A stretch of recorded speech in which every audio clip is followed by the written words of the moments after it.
mina na ka sabon faggata yawan dariyar bamfa ta ai wagga magana tun daga turai su turawa so kai turere ne akan cewa ya kamata a zo wurin Alhaji Ibrahim ya kanari kasan Sokoto ya kowa ai gyaran bamfa Alhaji Ibrahim ya kanara ba mai gidan Kabiru Janjalimbo na Kabiru Janjalimbo ka san Kabiru Janjalimbo shi inda pimpin na bamfa da ainihin kayayyakin da wani yaro ne aljanin bamfa na fi suna nan garin ga ko shi na taba jan an ce hancin jirgi ya yi dariya sai da ta sama ya gyaro shi ma a ce ma jirgi ya laƙe bai ta haya gaba bai zuwa baya ainihin altiloto ne bai caji sannan sulo ya kai mai ya kusa karewa kuma bamben zai shi jirgin sauro ya sauko da su ai shi yasa haka duk cikin rasafti akwai wani abu da suka ce ma me ake kiran shi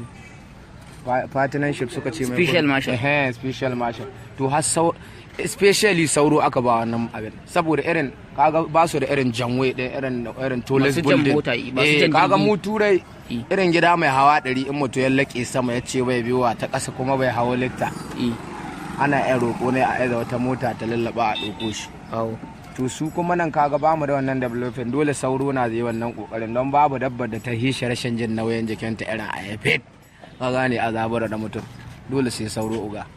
to wannan abin ainihin shi oga janje yanzu maganar da nake mai wagga mota dariyar bamfa kai ainihi aljanata mulkitul barakus ka taba yada mai talan mota ka tana kamarwa cikin dare ka gane an ga abin ganta wal abin ga ai ganin cewa ai baiwa a ga abin hitsarin ta yada wadda kai na tullun mota hadan manta cikin su yan duku sura aljannun matasa suna ka kyalkyalar bamfattu daga kyalkyala ai sai dariya sai bamfata dan dore ka gane kyalkyacewa kadan kuma sai can su koma tsako amma wannan ba wata dogon matsala ta ba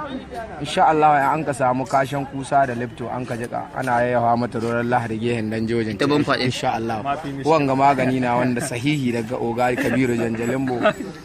mai gidanmu ainihin kasan shi gehen bamfa bai da wari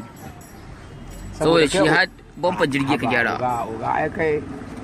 na da ba ake oga bili wai ya za a yi mu haɗu da libili wai ya kamata sallar ga ya kamata a yi tarihin abul lahamu shugaban yan naman duniya ba abul lahamu bai ku ba alaye gidansu ba abul lahamu shi kullun laye kai wallahi kullun laye kai don abin da an ka aje akalla an ce akwai sama ga shigewa 3,000 gidansu shigewar garka ɗaya a soro na kasan zamanin dori gidajen maya ana yan shigewar garka 2, 3, 4 irin gidajen sarakuna akwai mai shigewa 10